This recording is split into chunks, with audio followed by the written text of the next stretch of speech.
Hey guys, we're here on the very last day of January, which is also the last day of bow season in Mississippi. And I should be out deer hunting, but I'm not. Cold, cloudy day, and season's over for me. All right, but I'm working on my four wheeler, so here we go. Let's take a look at where we are on this project.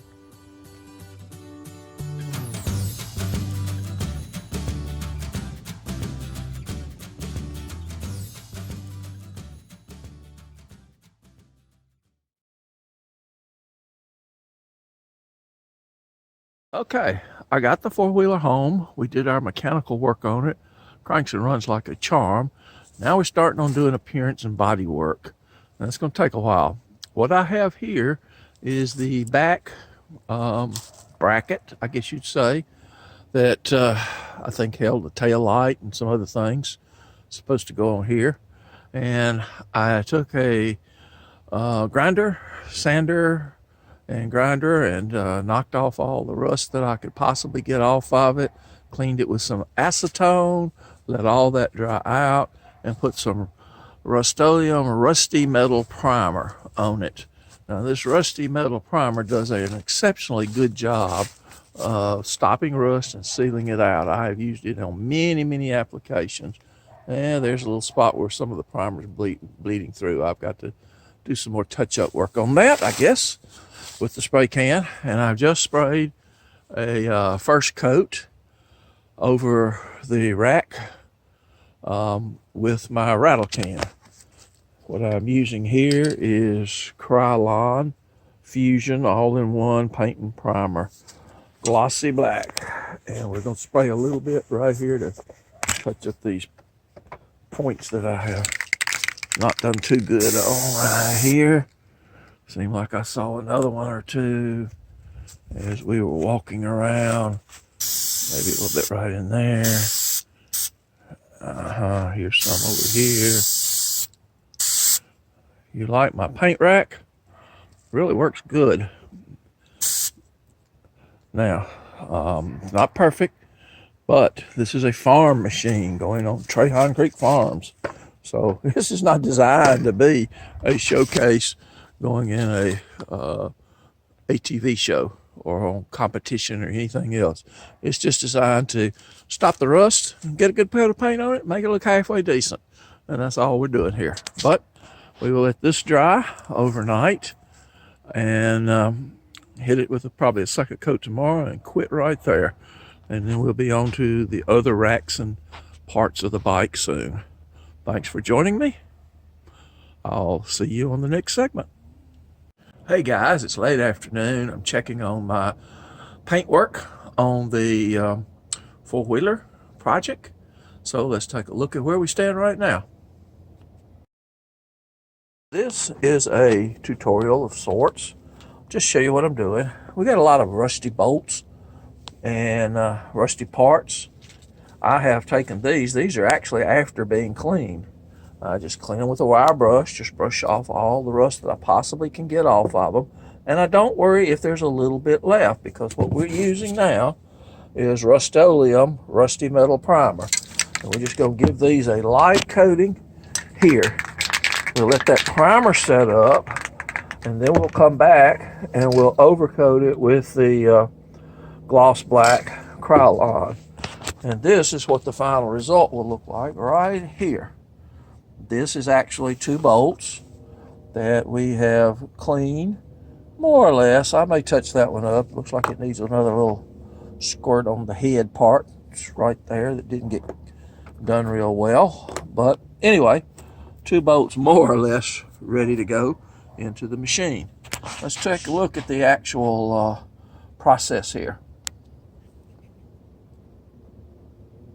Once the bolts are in position and you got your primer ready here, then it's just a matter of giving them we want a kind of light coat. This is a little cold day. It's not really probably the best day to be doing this, but it's the day we got. So we're just gonna make do with what we can while we're here. And we're just gonna give them a little light coat, sort of turning them over as you see to get to the other side a little bit better.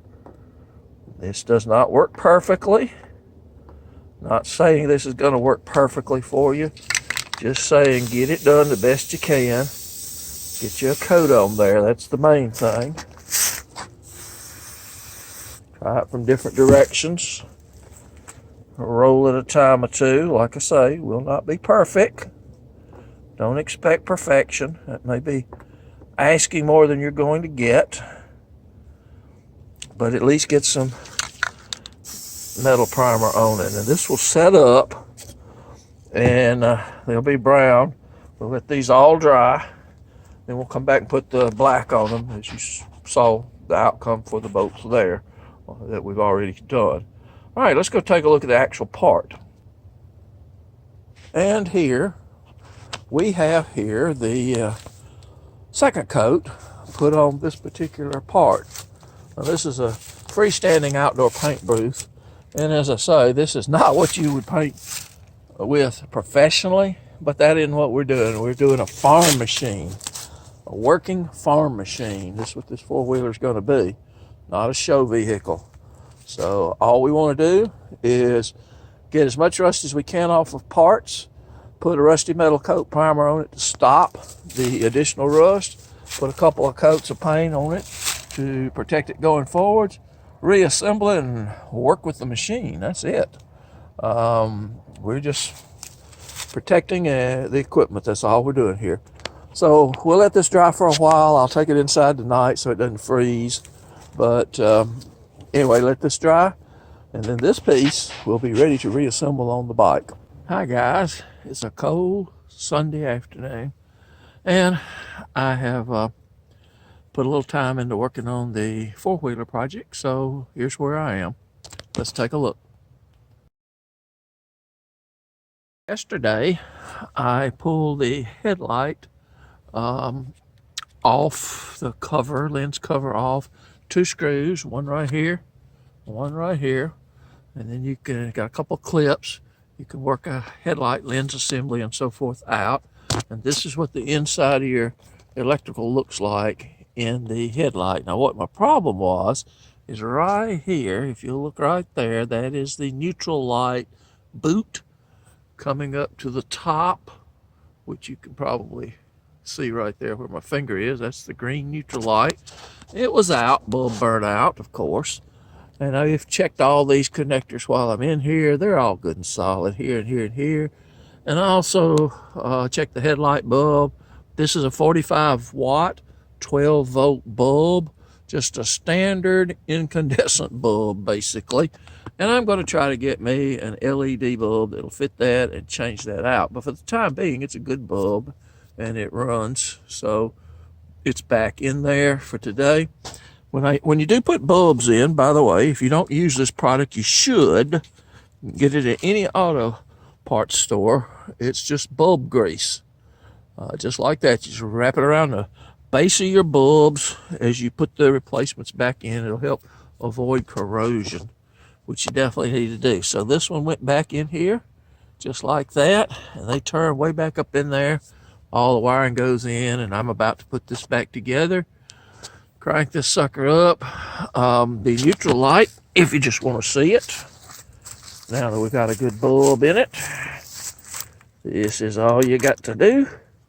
Is just basically put the key in and get the right key in here. That will help. All right. Here we go. Let's try this. All right, now why do we not have it in neutral this time around? There we go.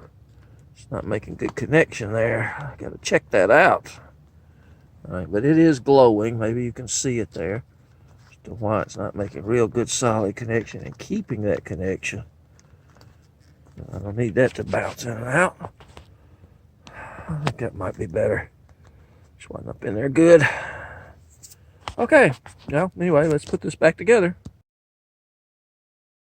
For those who may be wondering, the little bulbs that go in the neutral and the reverse light indicators are number 53, long life Sylvanias. That's what AutoZone sells for the replacement bulb. It's a 14.4 volt, 1.7 watts. Now your owner's manual will specify a 3.4 watt, which is just a little bit brighter bulb, but brightness isn't really giving me a problem here, so this will work. All right. And by the way, when you're handling bulbs, new bulbs, never touch the glass. Be sure you're keeping your hands off of them because that will degrade the performance and shorten the lifespan.